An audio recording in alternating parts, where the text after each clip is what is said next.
Nipapanduka church anapopanda kwa madhabahu, mpe Yesu makofi ya juu, shangwe na vigeregere.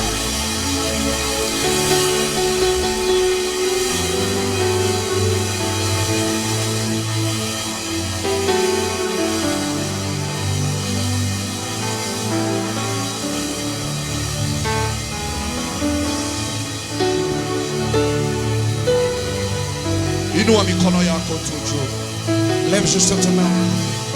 Mwambie Bwana, dis à Dieu, niko hapa tu kwa ajili yako. Seigneur, je suis ici pour toi. Niko hapa tu kwa ajili yako. Je suis ici pour toi. Naomba unene nami. J'aimerais que tu parles à mon cœur. Unisaidie leo. Que tu m'aides, Seigneur. Nikusikilize kabisa. J'aimerais t'entendre. Nielewe mawazo yako juu ya maisha yangu. Comprendre ta pensée sur ma vie. There is no other God. Il n'y a point d'autre Dieu Who can speak better in your life qui peut bien parler dans ta vie than the Almighty God. que le Tout-Puissant That's why Seigneur. when we acknowledge Him, C'est pourquoi nous le reconnaissons. I will ask you to clap and shout. Alors je big voudrais te amen. demander d'acclamer, de Oh, dire un mon Dieu. grand Amen pour ces grands dieux. Oh yes, Lord. Yes, yes, yes. Hallelujah. Amen. Salimia aliye kando yako. Salue la personne qui est à tes côtés. Tell him welcome to the house of the Lord. Dis à la personne, sois la bienvenue dans la maison de l'Éternel. Asante Bwana kwa ajili ya watoto wetu. Merci Seigneur pour nos enfants. Wanapoenda Sunday school. Du moment où ils vont dans leur classe Roho d'école Mtakatifu dimanche, awafunze. Saint-Esprit, que tu les enseignes. Wape nguvu na kuelewa. Dans la force et la compréhension. Katika jina la Yesu. Au nom de Jésus. Haleluya kanisa. Ninaomba tukae. Nous pouvons nous asseoir. Asante mama kwa sababu ya kazi nzuri. Merci maman pour l'œuvre qui est bonne. Asante kwa waimbaji na wapiga vyombo kwa kazi yote mnaoifanya. Merci aux musiciens et aux instrumentistes. Mungu awatie nguvu na awabariki. Que Dieu vous donne de la force et vous bénisse. Asante pia kwa wewe uliyekuja mahali hapa. Merci à toi aussi qui est venu ici. Kwa sababu yako tuko na nguvu ya kusimama na kuhubiri neno la Bwana. C'est grâce à toi que nous avons la force de nous tenir ici et de prêcher la parole de Dieu. Labda ungekuwepo atungekuwa na nguvu ya kusimama zaidi. Si tu n'étais pas là, on n'allait peut-être pas avoir la force de nous tenir devant. Ndio maana naomba ujipigie pia makofi. C'est pourquoi j'aimerais que tu puisses acclamer pour toi-même. Bila kupoteza muda. Sans perdre le temps. Najua tumekuwa na wiki mzuri. Nous avons eu une bonne semaine. Wiki zote zinafatana ni za baraka kwetu. Toutes les semaines qui se suivent, c'est pour nous des semaines de bénédiction. Na Mungu ametusaidia na kuelewesha katika mambo ya kiroho. Et Dieu nous a aidés et nous a fait encore comprendre les choses spirituelles. Tumezungukia sana katika maeneo ya revelation. Nous avons beaucoup parlé sur l'Apocalypse ou la révélation. Tumeona je watu wanaweza kutembelewa na wamalaika. On a vu comment est-ce que les gens peuvent être visités par les anges. Tunaambiana vile Mungu anaweza pia kuongea kwa maisha yetu. On s'est dit comment est-ce que Dieu peut également parler dans nos vies. Na tulisema Friday ya kwamba et le vendredi nous avions dit lazima tuwe very keen to differentiate the voices. Nous devons être très prudents pour connaître comment faire la différence des voix. Tulisema ya kwamba there are 3 types of voices ambayo inaweza kuongea kwa maisha ya mwanadamu. On a dit qu'il y a 3 sortes de voix qui peuvent parler dans la vie de l'homme. Voice ya kwanza la première voix is your own voice. C'est ta propre voix.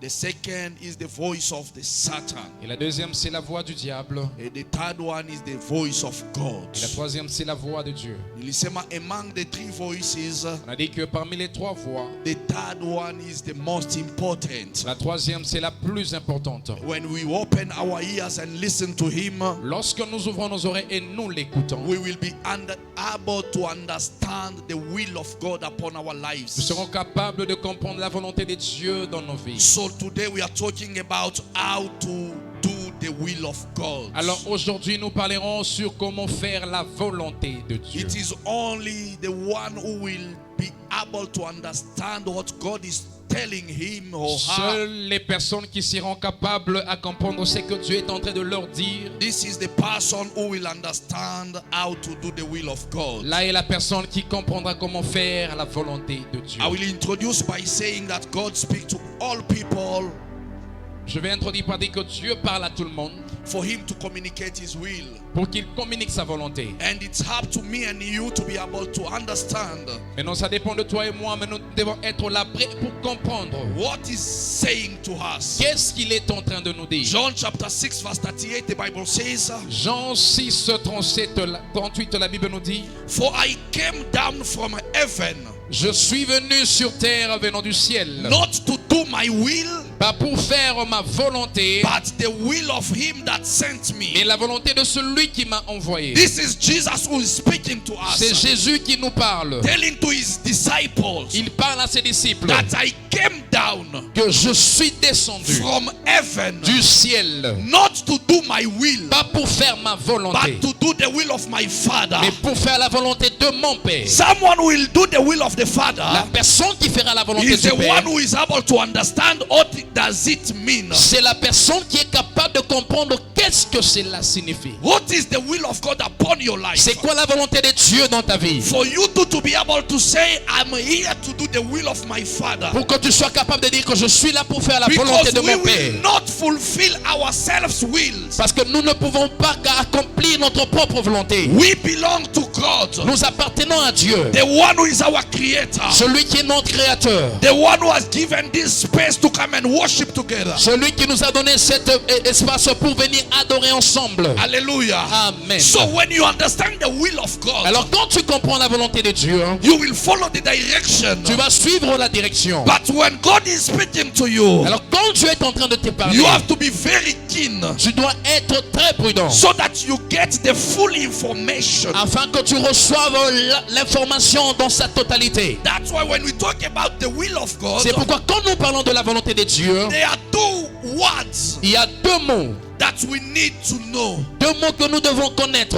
The first one is bulema. Le premier, c'est boulema. That means the God's sovereign will. Ça, cela veut dire que la souveraineté, la volonté souveraine de Dieu. The sovereign will upon each and every one in this world. La volonté souveraine de Dieu sur tout le monde sur cette terre. And we have the second one Et nous avons le deuxième. that we call telema. On appelle ça téléma. Mean the will of God La volonté de Dieu experienced by someone. que une personne est en train d'expérimenter. This one is an individual work. Là, c'est le travail individuel. It will no longer be the general grace. Ce n'est plus la grâce générale, It's a particular grace to you. mais c'est une grâce particulière pour toi. Hallelujah. Amen. So when God comes to you individually, Alors quand Dieu vient auprès de toi individuellement, that's why we talk about telema. là nous parlons de téléma. Hallelujah. Amen. Because you are the one to experience in your life. Parce que c'est toi qui dois expérimenter cela dans ta vie. But when it comes to all the people all over the world, Maintenant, lorsque ça vient en général sur tout le monde dans le monde, that is the sovereign will of God. là c'est la volonté souveraine de Dieu. Hallelujah. Amen. So each and every one, Alors tout un chacun, you have to keep your telema. tu dois garder ton téléma. You have to live in telema. Tu dois vivre en téléma. Because God wants you one on one. Parce que Dieu a besoin de toi face à face. Even if we can be many of us in this place. Même si nous pouvons être d'une foule ici. But God is seeing each and every one personally. Mais Dieu cherche chacun individuellement. He will deal with your case individually. Il traitera ton cas individuellement. That's why your miracle will come immediately. C'est pourquoi ton miracle viendra immédiatement. That's why He will show you the way suddenly. C'est pourquoi il te montrera le chemin I soudainement. will not be tired to repeat to you that. Je ne veux pas me fatiguer à te Because répéter. we are moving in the revelation Parce que world. nous avançons dans la révélation. The spiritual world is open for us. Le monde spirituel nous est ouvert. So we have to be very active Alors nous devons être actifs for us to receive the revealed word. afin de recevoir la parole So révélée. who is able to experience the will of God upon his life? Qui est la personne capable de recevoir la volonté de Dieu sur sa vie? That is the person who will walk in C'est revelation. la personne qui travaillera dans la révélation. And we say that the revelation, Et on a dit que la révélation, it's only when God opened the secret which was hidden. c'est lorsque Dieu veut révéler le secret qui était caché. Hallelujah. Amen. Are we together? Nous sommes ensemble. Are we together? On est ensemble. Aha. Sawa. Ok. Watatusomea kitabu ya kwanza. On va nous lire dans notre premier livre. So that tuelewe mawazo ya Mungu kwetu ni gani. Afin que nous puissions comprendre c'est quoi la volonté de Dieu dans We nos will vies. read in the book of Matthew chapter 9. Nous allons lire dans le livre de Matthieu chapitre 9. Verse 35 to 38. Versets 35 à 38. Nitasoma katika jina la Yesu Kristo. Amen. Amen. Yesu alitembelea miji yote na vijiji Kidogo tu kwa heshima ya Mungu tunasahau tabia zetu Par nzuri. honneur de la parole de Dieu, nous allons nous tenir debout. Because it's about the will of God upon our lives. C'est ça la volonté de Dieu aussi dans nos vies. Aha. Mathayo 9 Yes. mstari wa 35 mpaka 38 katika jina la Yesu Kristo. Amen. Yesu alitembelea miji yote na vijiji, akafundisha katika masunagogi yao, akihubiri habari njema ya ufalme wa Mungu na kuponya magonjwa yote na udhaifu wa kila namna. Basi alipowaona watu makundi kwa makundi, aliwaonea huruma kwa sababu walikuwa hoi na wenye wasiwasi kama kondoo wasio na mchungaji. Hapo akawaambia wanafunzi wake, mavuno ni mengi, lakini wafanyakazi ni wachache. Basi mwombeni mwenye mavuno atume wafanyikazi wavune mavuno yake. Amen. Amen. Amen. Hivyo tu tusome chapter 10 verse 16 to 20. Nous allons lire le chapitre 10, 16 à 20. Sasa mimi nawatuma nyinyi kama kondoo kati ya mbwa mwitu. Muwe na busara kama nyoka na wapole kama njiwa. Jihadharini na watu, maana watawapeleka nyinyi mahakamani na kuwapiga viboko katika masunagogi yao. Mtapelekwa mbele ya watawala na wafalme kwa sababu yangu, mpate kunishuhudia kwao na kwa watu wa mataifa. Basi watakapowapeleka nyinyi mahakamani, msiwe na wasiwasi mtasema nini au namna gani. Wakati utakapofika mtapewa la kusema, maana si nyinyi mtakaosema, bali ni Roho wa Baba yenu asemaye ndani yenu. Amen. Amen. Hallelujah. Amen. Naomba tukae. On peut nous rasseoir. I thank the Lord Je dis merci à Dieu for the privilege pour le privilège He has given me to stand before you qu'il m'a donné de me tenir devant vous and preach this word. et de prêcher cette parole. That is the will of God upon my life now. Là, c'est la volonté de Dieu sur ma vie Is maintenant. to preach the word of God to nations. C'est prêcher la parole de Dieu aux nations. Hallelujah. Amen. In this day that I celebrate my birthday, Aujourd'hui où je suis en train de célébrer mon I say anniversaire, thank you to the Lord. je dis merci à Dieu Because this Sunday like this, parce que le dimanche comme celui-ci, because it was not on a Monday, ce n'était pas un lundi, it was a Sunday. c'était un dimanche. So my 19th is today. Alors mon 19 c'est aujourd'hui. Hallelujah. Amen. Because I'm in front of the Lord, I'm Parce telling que je you, suis devant Dieu et je vous le dis. the calendar iliandikiwa na watu. Le calendrier avait été écrit par des hommes. But mimi ni Sunday nilizaliwa. Moi j'étais né le dimanche Nimekataa mambo ya Monday. et je refuse les choses du lundi. Hallelujah. Amen. So kusudi la Mungu kwa maisha yangu Alors la tena leo volonté de Dieu sur ma vie, ni kunifanya nisimame nihubiri neno c'est lake faire à ce que je me tienne pour prêcher la parole de Dieu katika mataifa ili watu waokote na wabadilike, dans les nations afin que les gens reçoivent le salut et soient transformés. watu wabarikiwe na watu wajengwe. Que les gens soient bénis et construits. Biblia inatuambia wakati tunasoma La Bible nous dit dans la lecture que nous venons de faire ya kwamba Yesu alikuwa akienda katika masinagogi, que Jésus marchait dans des synagogues. alienda vijiji na vijiji akihubiri neno. Il allait de ville en village prêchant la parole. Alikutana na watu akawaonea huruma, Il avait croisé des personnes dont il avait eu compassion. akaambia wa mitume, angalieni watu jinsi Il a wanavyoteseka. dit à ses disciples, regardez comment ces gens souffrent. Akasema hapana, Il a dit non, hawa watu wanakaa kama watu hawana mchungaji. ces gens sont comme des personnes sans berger.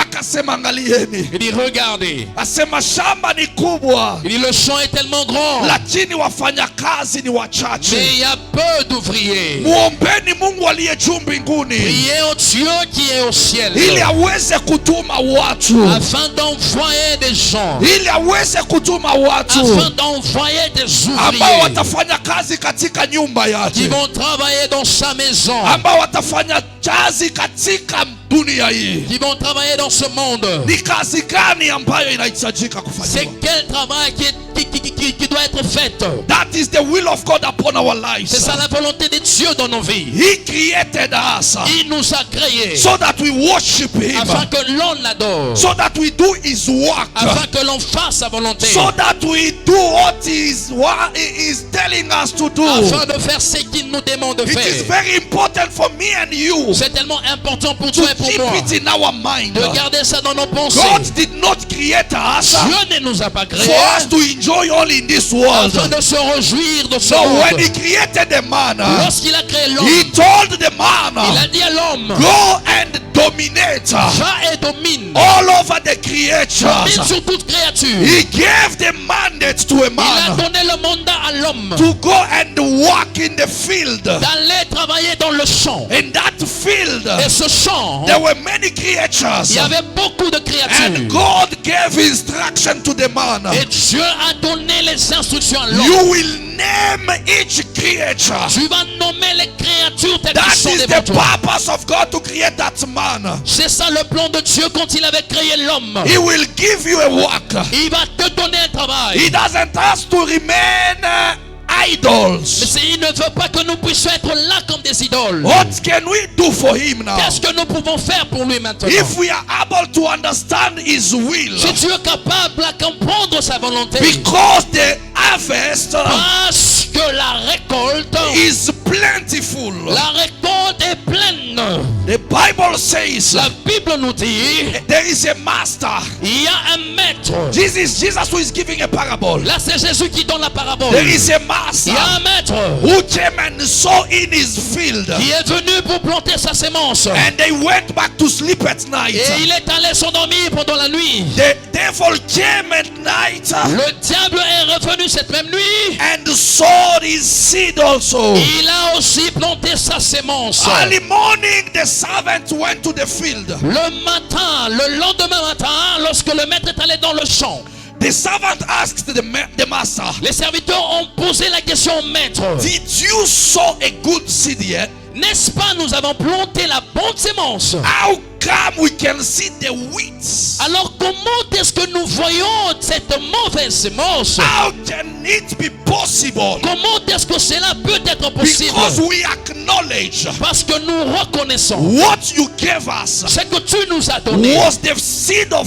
quality. C'était la sémence de qualité. It was not this one. Ce n'était pas cette sémence dont nous And voyons. the master was able to tell them Et le maître était capable de leur dire that when we slept, que lorsque nous étions endormis, the enemy came in. l'ennemi est venu dans ce champ. He came and saw this wheat. Il est venu, il a planté ce que vous voyez là-bas. And the servant asked him, Et les serviteurs lui ont posé la will question. you allow us to grow and throw it up? Vas-tu nous permettre d'entrer, d'enlever cette mauvaise sémence? Will you allow us to go and uproot it? Vas-tu nous permettre d'entrer, de déraciner? He told them, Il leur a dit, just wait a bit. attendez un peu. The time of the harvest is coming. Le temps de la récolte vient. When we will separate Lorsque nous allons séparer the good and the bad. la bonne sémence et la mauvaise.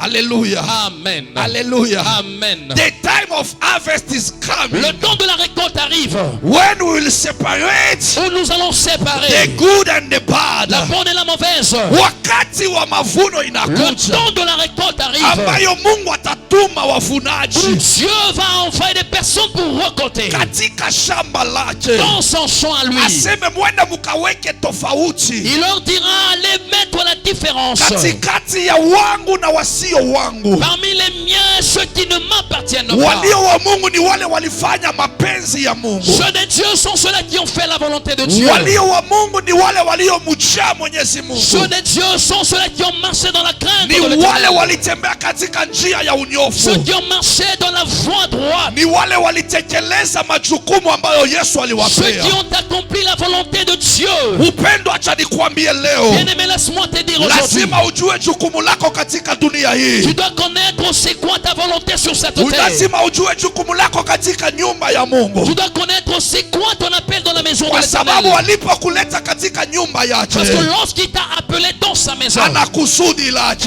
il a son but à ana lui. mpango yake juu ya Il a maisha son plan à yako. lui sur ta vie. Mapenzi ya Mungu juu ya maisha La yetu volonté de Dieu dans nos vies. ni wakati tunapoketi katika umoja kwa imani C'est lorsque nous sommes assis dans l'unité et en amour. na kutambua ndani mwetu ya kwamba mwana wa Mungu, Et reconnaissons en nous que le Fils de Dieu, ili tuwe perfect, afin que nous puissions être parfaits, tukafikie kiwango cha kumjua Yesu Kristo. atteindre le niveau de connaître Jésus-Christ. Ephesians chapter 4 Ephésiens chapitre 4, verse 12 to 14 verset 12 à 14. asema lazima Et que tukomae, nous devons grandir. lazima Nous tukue, devons grandir. lazima tuishi katika umoja Nous wa devons kiimani, vivre dans l'unité spirituelle. tumfahamu Mwokozi, Connaître notre Sauveur. tumfahamu Yesu Kristo, Connaître Jésus. ili tuweze kukua katika Pour kimo, que nous puissions grandir en hauteur. tukue katika ufahamu, Grandir dans la connaissance. ili tusiwe watoto Pour que nous ne soyons pas seulement des wale enfants watayumbayumba kushoto na kulia, qui seront là en train d'aller de gauche à droite. wakipelekwa katika madini ya uongo, Qu'on va amener dans des mauvaises religions. wakidanganywa Qu'on danganywa va mentir à chaque fois. kwa ujanja wa adui. Dans la malignité du diable. Hiyo ndo mapenzi ya Mungu kwetu C'est sasa. ça la volonté de Dieu dans nos vies. Ndio maana tunapofafanua revelation, C'est pourquoi lorsque nous sommes en train de révéler, tunaongea jinsi Mungu anaweza kututembelea, d'expliquer la révélation, comment est-ce que Dieu peut nous visiter. tunaongea je Mungu anaweza On kutuongelesha, parle comment est-ce que Dieu peut nous parler. tunaongea je Mungu anaweza kutuambia siri Comment Dieu peut nous montrer des secrets. katika ndoto, Dans les songes. anaweza kututumia neno la ufahamu Il peut nous envoyer la parole de connaissance. ili aweze kutusaidia Afin de nous aider. tupate hekima ya kutosha Recevant la sagesse ya suffisante. kuelewa ya kwamba wakati tunaipitia De comprendre que le temps que nous traversons, ni wakati ambao watoto wa Mungu lazima wasimame, c'est le temps où les enfants de Dieu doivent être fermes. lazima watoto wa Mungu wajielewe Doivent se comprendre et se connaître. ni seed gani Mungu ameweka ndani mwao, Quelle est la sémence que Dieu a placée en eux? ni seed gani itazalisha ndani mwao, Quelle est la sémence qui produira en kwa eux? sababu yeye Parce que mwenyewe lui-même, ndiye neno lake. il est la parole. Anasema tukomae Il dit que nous veut nous voir croître tukimjua Yesu Kristo, dans la connaissance de Jésus-Christ, tusiwa perfect mbele yake, dans la perfection devant lui, kwa kuwa na ufahamu ya kutosha. conduire et en la connaissance suffisante. Ndiyo maana anasema katika kitabu cha Zefania C'est pourquoi 3:9 il dit dans le livre de Séphanie 3:9, anasema ya kwamba nitawapea taifa yangu il dit je veux vous donner mon peuple, lugha iliyo safi, la langue pure, ili waweze kumuita afin que vous puissiez l'invoquer, wa milele Bwana invoquer l'Éternel na wamtumikie katika umoja. et le servir dans l'unité. We cannot serve the Lord On ne peut pas servir Dieu if we are not si united. nous ne sommes pas dans l'unité. We cannot serve God Nous ne pouvons pas servir Dieu if we don't understand the meaning of unity. si on ne comprend pas le sens de l'unité. The people who are divided, Le peuple qui est divisé, the devil will come and overcome them. l'ennemi viendra et il va les But vaincre. when we stand united in faith, Mais lorsque nous nous tenons unis dans la foi, we will do everything in unity. on fera toutes choses dans l'unité. And our God will secure the unity of the Et church. notre Dieu va sécuriser l'unité de l'église. That's why my prayer to each and every C'est one pourquoi je prie sur tout un is chacun the de nous. Lord to keep unity. Que Dieu nous garde dans l'unité. May God keep us in Que unity. Dieu nous garde dans l'unité. May God keep the church in Que Dieu unity. garde l'église dans l'unité. May the Lord keep the body of Christ in Que unity. Dieu garde le corps du Christ dans It l'unité. is not about me. Cela ne dépend pas de moi. It's not about prophet. Ça ne dépend pas des prophètes. It's not about bishop, Ça archbishop. ne dépend pas des bishops et des no archbishops, matter divertices of ministries, malgré les divers the ministères, most important is to keep unity, ce qui est important, c'est garder l'unité. so that the devil will not kill us, Là, l'ennemi, le diable ne va pas nous tuer. so that the devil will not shame us. Le diable ne va pas nous mettre dans la honte. Remain in unity, Restons dans l'unité. and we'll see the word of Et on God. va voir la volonté de Jesus Dieu. has told his disciples, Jésus a dit à ses disciples, look at these people. regardez ces gens. They live like some people who don't have a shepherd. Ils vivent comme des personnes qui n'ont pas de berger. Where is the shepherd? Où est le berger? Where is the leader? Où est le leader? Where is the pastor? Où est le pasteur? Where is the bishop Où now? est le bishop? Where are they? Où sont-ils? The mandate they receive from the Lord Le mandat qu'ils ont reçu de Dieu, is to lead the people of the c'est de Lord. diriger le peuple de Dieu. Is to lead the people. Diriger ce peuple. To give them the food at the proper time. Les donner la nourriture au temps convenable. That food that will help them to La grow. nourriture doit les aider à grandir. When there is growth, Quand il y a la croissance, we will see people who have matured. nous allons voir des gens qui sont matures, qui And those who have deviendront matures. Et matured ceux qui deviendront matures will be able to understand the will of seront God. capables de comprendre la volonté So de we Dieu. need maturity. Alors nous avons besoin de la Then maturité. for us to mature, Nous devons être matures. we need to have the word of God upon our lives. Pour devenir matures, nous devons avoir la parole de We Dieu need sur to nos vies. meditate upon it Nous day and devons night. méditer sur cette parole That's jour why et he has nuit. said, C'est ce qu'il nous dit. pray to your Father Priez à votre Père. so that he can send to you Il vous enverra many servants, des serviteurs. so that he can give you Il va vous donner good shepherd. les bons He bergers. can give Il you va vous donner good leaders. des bons The leaders. one who will understand your Ceux qui weaknesses. vont comprendre vos faiblesses. The one who will assist you in your poverty. Ceux qui vont vous assister dans la pauvreté. The one who will help you to come out of slavery. Ceux qui vont vous aider à quitter l'esclavagisme. These are the people that God wants to send to you. Ce sont des gens que Dieu veut vous envoyer. Today as we stand and speak now, Aujourd'hui, quand nous sommes ici en train de parler, because God wants us to be the good parce messengers. que Dieu veut nous voir être des bons messagers. So for us to be good messengers, Alors, divine messengers, Pour être des bons messagers venant de Dieu, we need to carry the word of God in nous us, devons avoir la parole de Dieu so en that nous. we can stand before kings. Là, tu peux te tenir devant des rois. We can stand before On governors. peut nous tenir devant des gouverneurs. We can stand before authorities. Nous pouvons nous tenir devant les We can autorités. stand before MPs. On peut se tenir devant des députés. We can stand before businessmen and women. Devant des hommes et des femmes d'affaires. Because when we have knowledge, Parce que lorsque nous avons la connaissance, when we have knowledge, quand nous avons la connaissance, wisdom will come upon la us. sagesse viendra sur nous. And Romans chapter 11 verse 25 to 29. Romains 11, 25 to 29. verset 29. You will understand that Tu vas comprendre que the election of the people of the Lord l'élection du peuple de Dieu is irrevocable. est non révoquée. L'élection de Dieu est irrévocable. L'élection de Dieu est irrévocable. Uwezo wa Bwana kama na kuchagua Le pouvoir de Dieu lorsqu'il t'a choisi, kwa ajili ya kazi yake, c'est pour son œuvre. because he's the one who elected you. Parce que c'est celui qui t'a choisi. He will not send you away. Il va pas te chasser. He will not deny you. Il ne va pas As soon as he te has- refuser. As soon as he has given you the word Lorsqu'il t'a donné cette parole and he sent you to see the et il men, t'envoie pendant les nations, go and preach to nations. il dit va prêcher dans les The nations. word of God will be with you, La parole de Dieu sera avec and toi. God will be with Et you. Dieu sera avec The toi. Holy Spirit will be upon Le you. Saint-Esprit sera sur toi. The angels will be with Les you. gens seront avec They toi. will work 24 hours Ils vont travailler 24 for heures them to fulfill the message that you pour have been que tu given. puisses accomplir la volonté de la parole que tu as reçue. Each and everyone will play his role. Tout un chacun va jouer son rôle. Angels will work Les anges vont jouer, vont travailler upon the word that you have spoken. sur la parole que tu as parlé. The Holy Spirit will put the seal Le Saint-Esprit va mettre le sceau to testify that this is the truth of the pour Lord. témoigner que ça c'est la vérité venant de Dieu. And the one who will receive the word Et celui qui va entendre la parole will be delivered, sera délivré, will receive the vision recevra la vision. of the Lord upon his life, La vision de Dieu sur sa vie. the vision of the Lord upon the country. La vision de Dieu sur le pays. Anasema katika Mathayo 10 Il dit dans Matthieu 10 ya kwamba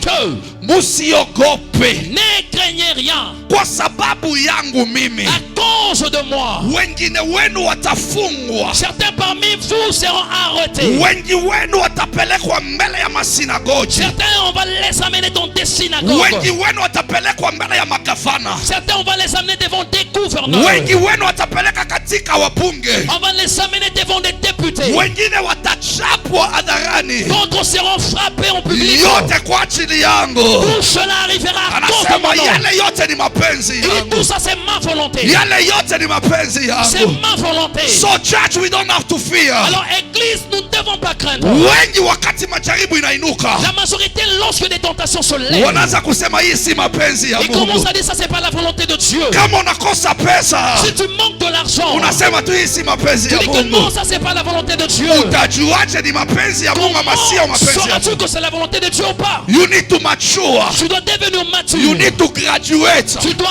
être gradué for you to see and understand afin de voir et comprendre that this is the will of God que ça, c'est la volonté de Dieu. and this is not. Et ça, ce n'est pas sa volonté. And for you to understand, Et pour que tu comprennes, you have to be in a company of people tu dois être dans la compagnie des gens who are wise. qui sont sages. Wisdom is needed. Tu as besoin de la sagesse. Proverbs chapter 13 verse 20. Proverbe 13, 20. The Bible says, La Bible dit, he who walks with the wise grows wise, celui qui travaille avec les sages, il devient sage. but a companion of fools suffers harms. Mais celui qui est dans la compagnie des insensés, il souffre dans son âme.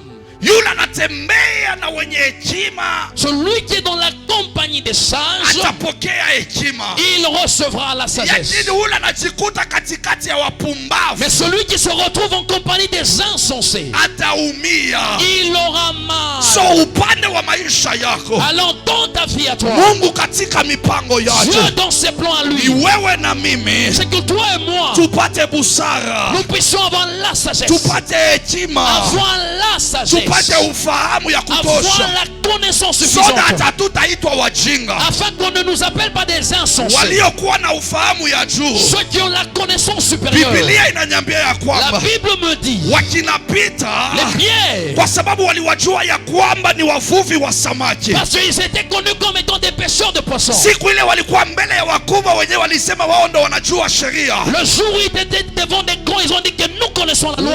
Walipowasikiliza wakiongea, Et quand on les entendait parler, walisema hawa watu tulijua si wasomi, et de ces gens ici, on croyait qu'ils n'ont pas étudié. hawana elimu Ils sont yoyote, des analphabètes. lakini hivi vitu wanaongea Mais des choses qu'ils sont en train de dire, wamevitoa où wapi?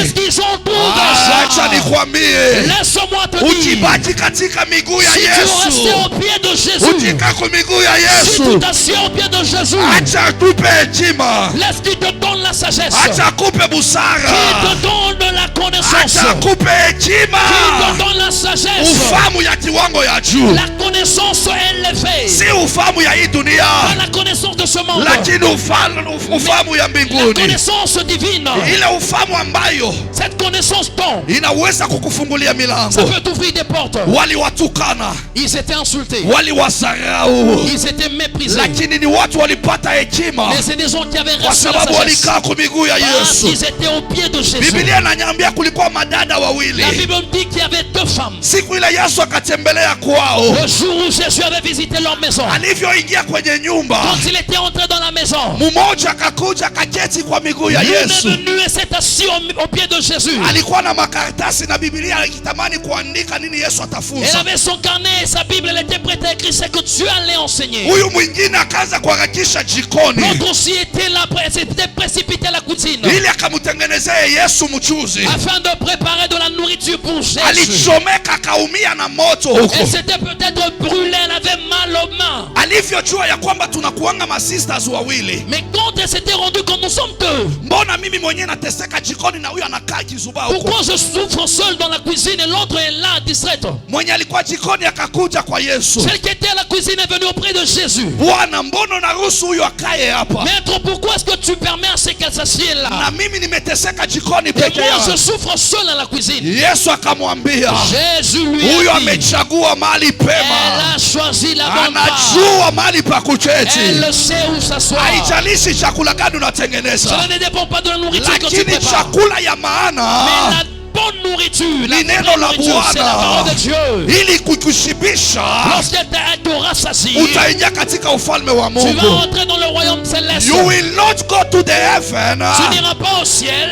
kwa sababu ya tumbo hii, à cause de ce ventre ici, non. kwa sababu ya mandazi, À cause des mandages, kwa non. sababu ya supu, À cause de la kwa soupe. sababu ya mokimo, À cause du montimo. kwa sababu ya mahindi ya À cause kuchoma. des maïs. No, si ile itakupeleka katika Non, ufalme non, wa ça ne Mungu. va pas t'amener dans le royaume de ciel. Ile itakupeleka Ce qui t'amènera là, si pesa, ce n'est pas l'argent, si ce magari, n'est pas les voitures, si ce manyumba, n'est pas des maisons, lakini ni neno la mais Bwana c'est la parole ambaye de Dieu. kikanda ni mwetu kwa utele. Lorsque cette parole entre Itakuwa na en nous, ujasiri tu auras cette force. wakati mavuno itafanyika. Et lorsqu'il y aura la récolte, Biblia inasema wakati mavuno inakuja, la Bible dit lorsque le temps de la récolte Mungu arrive, atatuma wavunaji, Dieu va envoyer des personnes wataenda pour récolter. kuharvest. Ils vont aller pour Wale récolter. walio wa Mungu wataweka kando, Ce que Dieu va mettre à part, walio wa shetani watafungwa kamba ceux du diable seront liés na kutupwa kwa moto. et jetés au feu. So sehemu yako si moto, Alors ta place ce n'est pas dans le feu. sehemu yako ni mahali pazuri, Ta place c'est la bonne part. where the spirit of the Lord Là où l'esprit de Dieu, and the flesh will be one. l'esprit de Dieu et la chair sera un. Because in 1 Corinthians Parce que dans 1 Corinthiens, chapter 15 chapitre 15, verse 51 to 54, verset 21, 24 à 51, Biblia inasema ya 54. La kwamba Bible nous dit the perishable will become unperishable. que ceux qui ont péri sera, Unperishable. que ceux qui ont péri ne vont plus périr. Le périssable deviendra impérissable. Le périssable deviendra impérissable. Alléluia. Amen. Alléluia. Amen. So the mortal will become immortal. Alors ceux qui ont été transformés seront non transformés. Le mortel deviendra immortel. Le mortel deviendra non mortel. So wale ambao hata wakikufa ndani ya Alors Bwana ceux-là qui même s'ils meurent dans le Seigneur, watafufuliwa, watapewa mwili ils mpya. seront ressuscités et recevront The un nouveau corps. glorious God La gloire de Dieu. atawapea mwili mpya Il va leur donner un nouveau corps ili waishi na yeye katika kingdom yake. afin de vivre avec eux dans son royaume. Atakupea chakula, Il ne va pas te donner la nourriture. atakupea nduma, Il ne va pas te donner le touma. atakupea samosa, Il ne va pas te donner le samoussa. atakupea soda, Il ne va pas te donner le sucré. atakupea Il maembe. ne va pas te donner les What mangues. he will give you, Ce qu'il te donnera, ni neno lake tu. c'est sa parole. So achana kwanza na hiyo mambo ya mutura, Alors laisse d'abord les choses là de mon tour. achana nayo. Laisse ces choses. I know you like it very much. Je sais que tu aimes ça trop. Unapenda tu smoky Tu aimes les smoky. na kachumbari tena na pilipili, Et tu aimes lorsqu'on ajoute le tomate et lakini le piment. kumbuka ya kwamba unapokula Mais souviens-toi, lorsque tu ni kwa manges, sababu Mungu anaweka uzima ndani c'est mwako, parce que Dieu a mis la vie en toi. na hiyo uzima ni kupitia neno Et lake. cette vie, c'est par sa parole. Anasema yeye ni chemchemi ya uzima. Il dit qu'il est la source de vie. So ukiwa na Yesu ndani Alors mwako, si tu as Jésus en toi, atakupa uzima kwa il utele, te donnera la vie en niye abondance. atakutendea mema. C'est lui qui va te faire du bien. Ndio maana in Acts chapter 3 verse 6 to 10, C'est pourquoi dans Acte 3, 10, 6 to 10 6 à 10, inasema ya kwamba dit ceci. hawa watumishi wa Mungu walikuwa wanaenda katika Les hekalu, serviteurs de Dieu étaient entrés dans le temple. walijua ya kwamba tuna nguvu kwa sababu tunamtafuta Mungu. Ils croyaient que nous avons la force parce que nous cherchons la face de Na Dieu. wanajua ya kwamba kanisa itakuwa na nguvu wakati matendo ya miujiza inatendeka katikati Ils mwao. savaient que l'église aura la force lorsque les actions de grâce sont palpables devant eux. Walijua ya kwamba ule atatimiza miujiza ni Yesu Ils Kristo. savaient que celui qui va accomplir les miracles, c'est Jésus. Ndio maana walipomupata huyu jamaa kiketi mlangoni, C'est pourquoi quand ils avaient trouvé la personne assise devant le temple, wakamwambia sisi hatuna lolote, il avait dit nous n'avons rien. hatuna hata 20 bob ya On n'a même kukupea, pas 20 shillings pour te donner. hatuna chochote cha kukupea Nous kikusaidie. n'avons rien à te donner qui peut But t'aider. the one who is in Mais us, celui qui est en nous, ule kondani mwetu, celui qui est en nous, ule kondani mwetu, celui qui est en nous, tunakwambia ukimupokea tu nous disons si tu le reçois, atakuinua, il va te relever. atakuinua, Il va te relever. atabadilisha maisha Il yako, va transformer ta vie. atakupeleka katika destiny, Il va t'amener dans ton destin. atakupeleka katika kazi Il unahitaji, va t'amener dans le travail dont tu cherches. atakuingiza katika ndoa Il va unatarajia, te conduire dans le mariage que tu attends. atakupeleka katika biashara Il unayosubiria, va te conduire dans les affaires que tu attends. atakuheshimisha katika huduma alikuitia. Il va t'honorer dans le ministère dont il This is the Lord that we serve C'est here. le Dieu que nous servons He is ici. capable Il est capable of changing our situation. de changer nos situations. But one thing, Mais une chose, lazima tuwe watu nous devons être ces ambao personnes wanatembea katika utakatifu qui marchent dans la sainteté. na wale watakuwa blameless. Et ceux-là qu'on ne peut pas juger. ou Hallelujah. condamner. Amen. When we live a blameless life Lorsque nous vivons une vie sans pour autant être justes and we fear the Lord, et nous craignons l'Éternel, that's why we will see the hand of the Lord. c'est là où on va recevoir la Ephesians faveur de chapter 1 verse 4. l'Éternel. Éphésiens 1:4.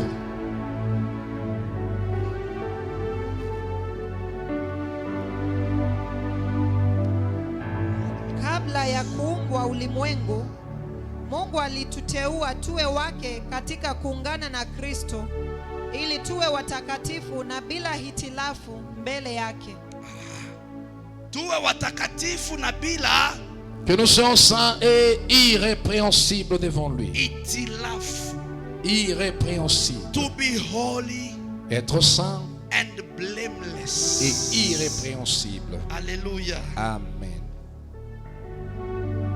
I know it is a bit difficult, Je sais que c'est un peu difficile, but we need to work on it mais nous devons travailler sur ça for us to be seen blameless in front of afin the Lord. que nous puissions être irrépréhensibles devant Dieu. Hallelujah. Amen. Ndio maana tunajikakamua C'est pourquoi on se force tuvipee neno la ukweli. de vous donner la vraie parole. Tukiishika tutakoma. Lorsqu'on retient cette parole, nous allons croître, nous allons grandir. Tunaweza tunaruka tujigonge kwa maarufu, On peut sauter, cogner même le plafond. lakini kama tutashika neno la Bwana Mais si nous n'avons pas la parole de Dieu, itakuwa hole katika maisha yetu. nous serons des malheureux. Kuna dans watu nos vies. wameteseka, wameumizwa hapa na Il y a pale, des gens qui souffrent, on les a fait mal de gauche à droite. wakimtafuta Mungu kwa kweli, Ils cherchent Dieu en vérité. lakini wale ambao wanakutana nao hawatukui hiyo Mais opportunity. ceux qui rencontrent ne profitent pas de One day I l'opportunité. shared, I said, C'est pourquoi je partage et je dis. Un jour j'avais partagé, je when partageais et God je is disais. giving you an opportunity, Quand Dieu te donne l'opportunité, that opportunity comes with responsibility. cette opportunité vient avec la Because responsabilité. at the end of it, we'll be accountable before God. Parce qu'à la fin de tout ça, c'est Dieu, nous serons comptables devant Dieu. Kwa sababu kama anasema wafanyakazi wako, Parce que lorsqu'il dit qu'il n'y a pas de moissonneur, anapenda wa watu walishwe vizuri. il veut que ces gens soient bien nourris. Anasema tuombe kwa Mungu awatumie watu. Nous prions auprès de Dieu qu'il envoie des gens. Maisha ya wale watu haifai iharibike, La vie de ces personnes ne doit pas être détruite. kwa sababu usipoambiwa ukweli Parce que quand on ne te dit pas la vérité, utapotea. tu vas te perdre. Ukweli sometimes inaumiza. La vérité, de fois, ça fait mal. Ukweli wakati mwingine itakufanya ulie, De fois, ça peut te pousser même à pleurer. lakini kwa sababu ni ukweli, Mais parce que c'est la vérité, nia ya ukweli ni kukutengeneza. le plan ou le souci de la vérité, c'est de te transformer. Nia ya ukweli ni kukupeleka katika mwanga. Le souci de la vérité, c'est de t'amener dans la lumière. So do not be someone mwenye hataki kuambiwa ukweli. Alors ne sometimes. sois pas la personne qui ne veut pas être qu'on lui dise la vérité. Ambia ukweli ili ubadilike. Laisse qu'on te dise la vérité afin que tu sois transformé. Ambiwa ukweli ili maisha yako ipate mwelekeo ulio sawa. Laisse qu'on te dise la vérité afin que ta vie puisse suivre la bonne voie. Uongo itakupeleka wapi? Le mensonge, où est-ce que ça va t'amener? Siku moja nilisema tena hapa, sijui kama ni City Stadium. Un jour, j'avais dit ici, je ne sais pas si lorsque nous étions encore au City Stadium, Mtu ambaye anatamani kudanganya, la personne qui veut mentir, akikuja amepanga uongo, quand il vient, il a déjà préparé son mensonge. atatumia energy mingi sana.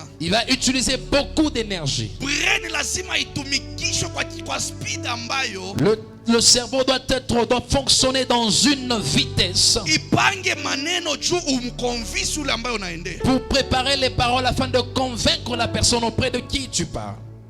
Utatumia strategies yote Tu vas utiliser toutes les stratégies ili akupeye pesa. afin que la personne peut-être te donne de l'argent. Oh, baba yangu eko amelazwa hospitalini. Mon père, par exemple, il est hospitalisé. Na baba yako hajalazwa. Mais ton père n'est pas hospitalisé. Anaumwa nini? Il souffre de quoi? Oh, unajua walimshika walisema kama ni kansa ya brain. On a trouvé qu'il a un cancer, je sais pas moi, de cerveau. Sasa tunaweza kwenda nikamuone mali yako. Je peux aller voir où il est. Hapa kule walimweka ICU. On a mis, il est dans l'urgence. Sasa unajuanga ICU hakuna mtu anakubaliwa kuingia. Dans les soins intensifs, personne n'est permis d'entrer. Information munapewa tu kwa mlango. L'information, on vous donne à l'extérieur, à la porte. Oh, OK. Il dit OK. Si ni pesa tu tunataka ndio tuweze kulipa hiyo matibabu. Donc on a juste besoin de l'argent pour payer ses soins. Wanakupea leo pesa. Aujourd'hui, on te donne l'argent Kwa sababu ulimconvince huyo mtu. parce que tu as convaincu la personne. Kesho Demain, unasahau ya kwamba ulimwambia baba yako yuko ICU. tu oublies que tu lui avais dit que ton père est dans l'urgence. Kwa nini umeumia hivi? Pourquoi tu as mal comme ça? Haki nimepigiwa simu kutoka nyumbani. On vient de m'appeler venant de la maison Afada hayuko sawa. que mon père ne se sent pas bien. Imagine alikuwa analisha kondoo, Imagine-toi, il était en train de nourrir les vaches. akajigonga mahali mguu ikavunjika. Il s'est cogné quelque part et il s'est brisé la jambe. Sasa waniambia sasa mimi ndo nafaa kutuma pesa ili wakamweke nini. Maintenant, on m'a dit que c'est moi qui dois envoyer l'argent afin Sasa qu'il wanasema puisse... daktari wa mifupa anasema lazima afanyiwe surgery. Le docteur des os dit qu'on doit l'opérer. So tuliza swali, Maintenant, si tu posais la question, alitoka lini aussi? quand est-ce qu'il a quitté l'hôpital? Hein? Alitoka lini aussi? Quand est-ce qu'il a quitté l'hôpital? Oh. Unajua ile, Oh, tu sais. ile siku nilikwambia Le alikuwa jour où je ICU. t'avais dit qu'il était dans le sein des onces. Yo pale tu ulinipatia hiyo pesa. C'est le jour quand tu m'avais donné cet argent. Nikifika huko Mungu alitenda hata muujiza. Arrivé là-bas, Dieu avait fait un miracle. Nilikuta daktari ashampea discharge summary. J'avais trouvé déjà, le docteur l'avait déjà libéré. So nikalipa tu pesa. Alors j'avais directement payé l'argent. Hata nikampeleka the same day Et nyumbani. le même jour, je l'avais amené à la maison. Sasa naye vile anapenda mifugo Maintenant, lui yake. aussi, comme il aime ses bétails, Alikuwa ameimiss. il manquait ça. Nilimwambia hata atulie. Je lui avais dit, calme-toi d'abord, Sasa yeye repose-toi un ule peu. kierere yake namfanya Et tena quand mkuu. maintenant, lui, dans ses précipitations, il Hiyo vient de yote se ni briser. kuniletea tu mpaka mimi mashida na Ça, najua mimi c'est sina pour m'amener kazi. toujours des problèmes. Il sait que Kwa j'ai pas hii de vita temps. mimi naninyukiaka mpaka mie. Pourquoi ce combat ne me suit que moi? Mungu tu, kwa nini Seigneur, umenitesa? pourquoi? Kwa nini Pourquoi ça? unanipitiza hii majira Pourquoi yote? tu me fais traverser dans ces Ni choses? nani katika hii dunia anaweza kunisaidia? Qui peut m'aider dans ce Na monde? mimi nakuwa wa kuomba, mimi naomba huyu, mimi naomba Je huyu. suis là en train de demander à gauche, à droite. Mungu nionee kwa kama nipata kazi. Seigneur, aie pitié de moi, donne-moi un travail. Unajua kama ikuko wewe ile siku. Tu sais, si tu étais là ce jour-là, Kama iko si ce n'était pas toi le jour-là, baba yangu angetolewa hospitali. mon père n'allait pas quitter l'hôpital. Ningekuwa bado na mabili. Je devais avoir encore des dettes. Unajua wewe ni mtu wa baraka sana kwa maisha Tu sais, yangu. tu es une personne de bénédiction dans ma vie. Ndio maana mimi nakukimbiliaka tu. C'est pourquoi chaque fois je viens auprès de toi. Wewe uko papa solution kwangu. Tu es un papa solution pour moi. Okay. Haya maneno yote mtu amefanya nini? Toutes ces choses, la personne fait quoi? Anaanza na kupanguza machozi. Il commence même à essuyer les larmes. Sasa ndio nawe pale unamwangalia. Toi aussi, tu es en train de regarder la personne. Au angalia kwamba kupanguze machozi. Tu ne regardes pas pour que la personne essuie tes larmes. Unaangalia kama anaweza kutoa. Tu regardes si il peut mettre sa main dans sa poche. Akikupiga tu sawa sawa. Et il dit ok. Sasa wewe anza kuangalia kama ni pesa unataka itoke. Maintenant là, tu es en train de regarder si tu Unajua veux tu que Mungu l'argent sorte. atakusaidia siku moja. Je sais que Dieu va t'aider. Hii mateso unapitia, it's not in vain, eh? Cette souffrance, ce n'est pas en Unajua wale vain. wanamtegemeaka Mungu, Tu sais, quand tu t'attaches Mungu à hawezi Dieu, kuwaacha waipike. Dieu ne peut pas les laisser dans la honte. Sasa wewe unatumia uongo kwanza. Alors toi d'abord, tu es en train de mentir. Sasa Mungu atakusaidiaje katika ile uongo? Maintenant, comment est-ce que Dieu va t'aider dans ce mensonge? Okay, bon. Sasa na mimi hapa Alors moi aussi, tel que tu me vois ici, nimetoka tu saizi kuclear bili ya mdogo yangu. je viens de payer pour mon petit frère. Sijabakisha hata chochote. Je n'ai rien sur moi qui est resté. Niko na hii 1000. Alors je n'ai que ces 1000 francs. Sawa, acha nikupe 500. Alors je peux te donner ces 500 francs. Ikusaidie upambane uzunguke zunguke, labda unaweza kukutana kuna mtu Que mwingine. ça t'aide peut-être pour le transport. Tu fais des courses, tu peux croiser une autre Angalia personne. ile majozi limwanga dile pesa itoki. Maintenant regarde tous ces larmes qui ont coulé pour que l'argent sorte. Una yeye mjanja ameshaangalia anapiga hesabu ya Et aussi maintenant ICU. il est malin, il a déjà fait les calculs des soins d'urgence que tu avais dit autrefois. Nasema maneno Il aingiane. dit non, ça. Anasema acha nene nikatafute pesa.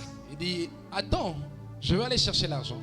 So nikipata kitu kidogo Alors si je recevais quelque chose, nitakupigia twende kwa Fade. je veux t'appeler qu'on aille voir papa. So that na mimi nikamupoleshe kwa vile alikuwa kwa usisi kuwahi muona. Alors que j'aille aussi le voir. Parce qu'à l'hôpital je ne l'avais pas vu. No, wewe usijali tu. Toi ne t'en fais pas. Unajua ninyi ni watu wakubwa. Vous savez que vous êtes des grandes personnes. Mko busy sana, mnahitajika katika maofisi. Vous êtes trop occupés, on a besoin de vous dans vos bureaux. Yeye atakuwa tu sawa, wetu ni sote. Oui, il sera bien. Toi, donne-moi, moi je veux prendre soin de lui. No, mimi nitakuwa na time, twende tu Non, j'aurai le nikamuone. temps. Allons, je veux le voir. Na hata napenda na mimi hiyo siku tu nipitize muda na yeye. Je veux ce jour-là passer mon temps avec lui. Kuna maswali 2-3 napenda Il y a kumuuliza. 2-3 questions que j'aimerais lui poser. Sasa wewe ni kwenu kwenye wanataka kuenda unaanza kukatana. Alors toi, c'est chez toi où la personne veut vous visiter, mais tu commences à Because refuser. uko muongo. Parce que tu es un menteur. You don't live a holiness life. Tu ne vis pas la vie de sainteté.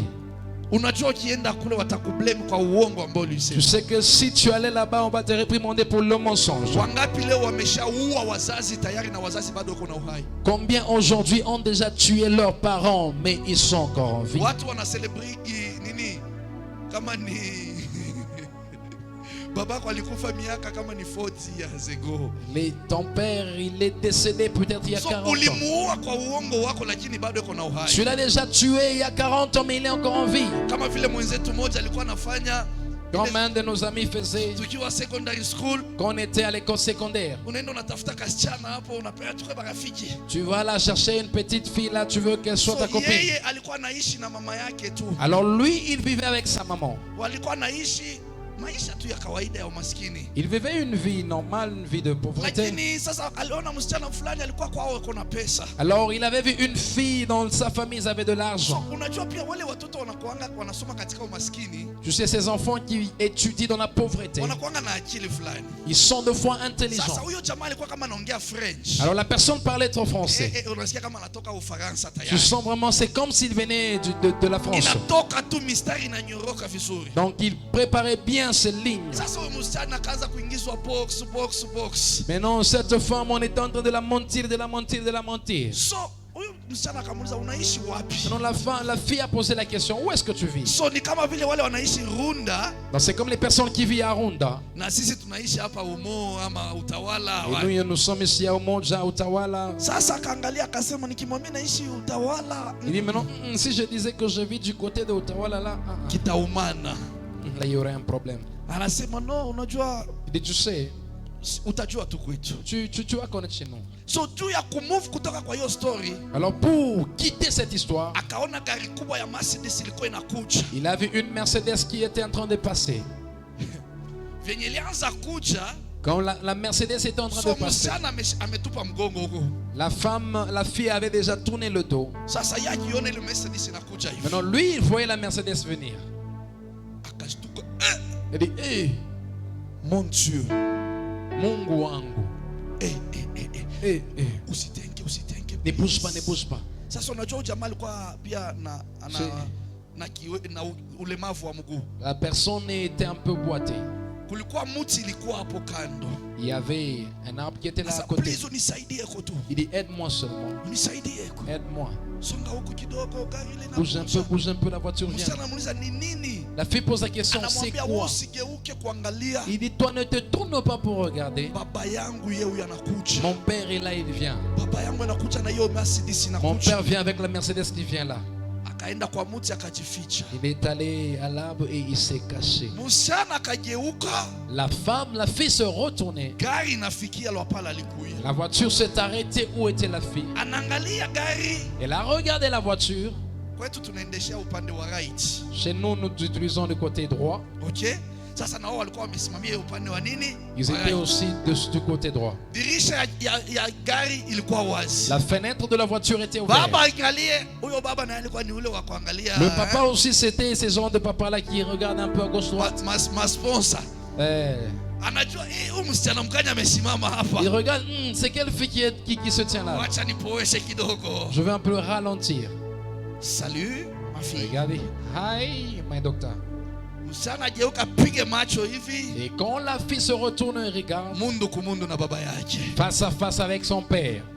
Baba anakuwa mkali. Le papa est devenu méchant. Qu'est-ce que tu fais ici? Unafanya nini hapa? Je t'ai envoyé à l'école pour étudier. Nilikutuma shuleni uende Et tu es ukasome. en train de déambuler ici là. Na uko tu hapo unazurula C'est zurula. comme ça que je perds mon argent. Hivyo ndio unapoteza pesa Allez, yako. monte ici, on va ensemble. Hapana, hapa twende pamoja. Eh. Oh papa, je venais de l'école. Oh baba, nilikuwa nikitoka shuleni. Allez, monte. Panda. Msichana akapanda kwa gari. La fille est montée dans la voiture. Huyu alibaki kwa mti. Et celui-là est resté caché à l'arbre. Gari ilipoondoka. Et quand la voiture est partie, Huyu jamaa alipita mbio kusahau ya kwamba anakuanga na mguu na nini. ce monsieur a pris fuite, il a oublié que son pied est boité. Sasa anakuja anaanza kutuambia. Maintenant il vient et commence à nous relater l'histoire. Ah, leo niko pabaya. Il dit aujourd'hui les choses ont mal tourné. Sawa, ni nini Et ilifanyika? qu'est-ce qui s'est passé? Sasa nitawaambia. Il dit je vais vous dire. So, sasa sisi vile tulikuwa marafiki. Et non, c'est comme nous sommes amis. Msichana akakuja kesho. Et la fille est venue le lendemain. Anaanza kumtafuta kumuinda kama. Elle était en train de chercher le monsieur. Kumtafuta kila pahali. Elle cherchait le monsieur partout. Jamaa alianza kutoroka hivi. Le monsieur aussi était en train de fuir. So, huyu msichana akafungua moyo akatuambia, Maintenant la fille est venue nous dire. unajua Et vous savez, nimeumia sana. j'ai tellement mal. Kumbe rafiki yenu ndio hivi anakuanga muongo. C'est comme ça que votre ami est un menteur. Tukamwambia akafanya nini? Lui avons posé la question, Sasa qu'est-ce qu'il a wacha fait? tu niwaambie wazi. J'aimerais vous dire ouvertement. Baba yake ni nani? C'est qui son père? Tukamwambia okay, Nani? sisi tunaishi na yeye hapa, tujawahi mjua baba yake. Ok, nous vivons avec lui, on n'a jamais Tunajua vu tu son mama père. yake kwa hapa ni nurse. On voit juste sa maman, c'est une infirmière. Ah, ni single mother. C'est les mères. Aseme seules. imagine jana tulikuwa na yeye Mercedes inakuja. Imaginez hier, on était avec lui, il y avait une Mercedes qui était en train de venir. I was kwa point ya kumkubali. J'étais sur le point de l'accepter. Kwa sababu mambo yote aliniambia mimi nikasema huyu jamaa yuko serious. Parce que tout ce qu'il me disait, je me disais que non, ce monsieur est sérieux. Lakini Mercedes ilipokuja tu, Mais quand la Mercedes est arrivée, iliharibu ikaniokoa. et la Mercedes m'a sauvé à tout détruit. Akaanza kuniambia ni gari ya baba yake. Il m'a dit que c'était la voiture de son père. Kumbe ilikuwa ni gari ya baba yangu. Oh, c'était la voiture de mon papa. Sasa mambo kama hiyo nitakubali aje ya kwamba ananiambianga ukweli. Mais non, des choses pareilles, comment est-ce que je vais accepter tout ce qu'il me dit la vérité? So hata urafiki wetu Alors même notre amitié kwa a sababu pris alijua fin. tunajua ukweli wake, anaanza kutuepa akitafuta marafiki wengine. Parce que là on avait connu la vérité, il s'est mis à chercher d'autres amis. Alléluia. Amen. Nani mwingine alidanganyana hapo hivyo? Qui d'autre a déjà menti quelque Unajua chose kuna de watu pareil? wanatembea na vifunguo mingi kwa mkono. Vous savez, il y a des gens qui marchent, qui se promènent avec des clés. Hein. Utaona kama yeye ni landlord. Tu peux croire que la personne est propriétaire d'une maison quelque part. Anakuambia niko na manyumba kadhaa Il dit, huko. moi j'ai des maisons ici où tu vois. Kumbe hana hata kibanda. Il n'a même pas une petite kiosque. Wadada. Nos sœurs. Si Jonathan alianza kumwambia alo mbinguni hapa. Jonathan vous disait allô le ciel. Wadada weko wapi amunyoshe vigono. On a posé la question, ceux qui sont So ile encore célibataires. simu yako ya kumbingu reverse call. Donc, retourne l'appel. Hawako wanapenda kudanganywa hivyo. Elles veulent mentir comme ça. Haleluya. Amen. So Alors, katika hiyo safari maishani mwetu ya kiroho, dans ce passage-là ou ce voyage dans notre vie spirituelle, kwa sababu tunasema we need to be holy and blameless, parce que nous avons dit que nous devons être saints et irrépréhensibles. kuna watu wanamtafuta Mungu na wameumia sana, Il y a des gens qui cherchent Dieu et ils ont mal. kwa sababu wanakutana na watu ambao hawawaambii ukweli. Parce qu'ils ont croisé des gens qui ne leur ont pas dit la vérité. Even katika makanisa watu wanapendwa tu wadanganywe. Même dans les églises, des gens sont prêts à recevoir le mensonge. Ukimwambia ukweli anasema hii si ukweli, ni uongo. Quand on leur dit la vérité, ils disent non, ça c'est faux. Ukimwambia uongo ndo anakubali, asema hii ndio Et ukweli. le mensonge, il dit non, ça c'est la vérité. Kumbe ni ujanja wa shetani, anapenda kuweka watu katika mateka yake Ça maintenant c'est le plan du diable. Il veut jeter des gens dans ce piège ili wasielewe will of God katika maisha afin yao. qu'ils ne comprennent pas la volonté de Dieu dans leur vie. In the book of 2 Kings chapter 4 verse 9 to 16, Dans le livre de 2 Rois 4, 9 à 16, Biblia inatuambia hivi, kuna mama mmoja. la Bible nous parle qu'il y avait une maman. Huyu mama ni mama Mshunami. Cette maman, c'est la Sunamite. Huyu mama Cette maman, alikuwa na mume elle wake. avait son mari. Biblia La inasema Bible nous dit, kila siku chaque jour, walikuwa wakiona mtu akipita on voyait une personne qui était en train de passer, mbele yao, akipitanga kila qui siku. passait devant eux chaque jour. Siku moja huyu mama Un jour, cette dame akamwambia mume a wake dit à son mari ya kwamba huyu mtu anapitanga hapa kila siku que cet homme qui passe ici tous les jours, ni mtakatifu wa Mungu. il est le saint de l'Éternel. Nani? Qui? Hakusema mtumishi wa Mungu, Il n'a pas dit serviteur de Dieu. mtakatifu, mtumishi wa Mungu. C'est un saint homme de Dieu. Soma mbele kwako, labda unajua mabibilia kuna vile wale walitafsiri pia C'est les gens, les traducteurs de foi, ils diminuent le But sens. I want us to get. Et Kama j'aimerais que unasoma nous puissions kwa recevoir quelque chose. King James utaipata hivi. Donc King James, tu vas recevoir ça ainsi. NIV twende. 2 Samuel chapter 4. Second Kings. Kings, Unampenda chapter Samuel. Tulisema Samueli alikuwa immature bado. On avait dit que Samuel était encore immature. Alikuwa katika nyumba ya Bwana wakimuita. Il était dans la maison de l'Éternel quand on l'appelait. Alihitaji msaada ya kuhani Eli Il avait besoin de l'aide du ili sacrificateur aweze Élie, kutambua the audible voice. afin de reconnaître la voix audible. Sasa tushasikiliza Alors voice. nous avons déjà entendu la voix. Tunataka tuelewe will of Maintenant God. nous voulons comprendre la volonté de Dieu. Hallelujah. Amen. Mama huyo akamwambia mumewe, Akamwambia mumewe, sina shaka kwamba huyu mtu anayefika kwetu kila mara ni mtakatifu wa Mungu. haleluya, achia hapo. Je peux t'arrêter là. Mtakatifu wa Mungu. Un saint homme de Dieu. So tunaweza kuwa watumishi wengi wa Mungu, Donc nous pouvons être un grand nombre de serviteurs de Dieu.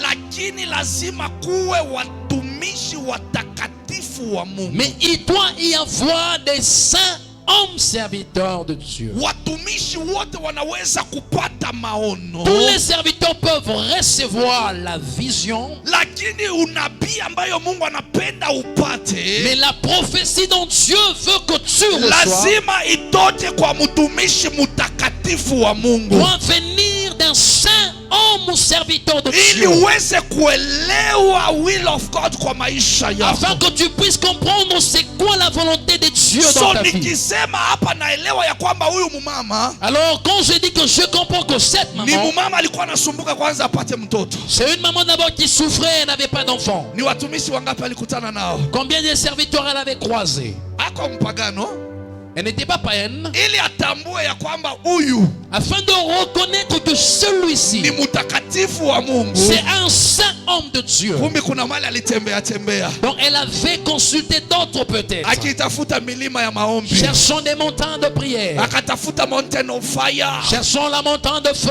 mountain of holies, la montagne, je ne sais pas moi, de l'île, mountain of of nini ingine? La montagne de quoi? Mountain of harvest. Le montagne de récolte.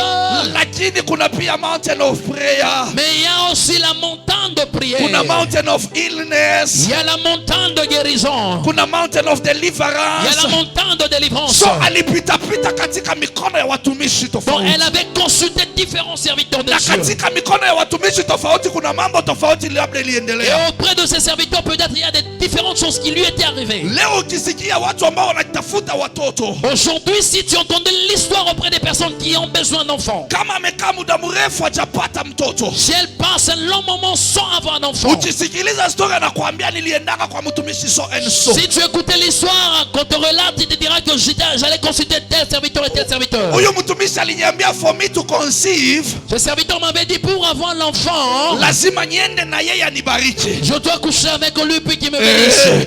Mwingine anakuambia L'autre m'a dit, aliniambia ataniombea maombi ya nani? il m'a dit qu'il va prier pour moi la prière de qui? Ya Elisha D'Élisée. ama ya je?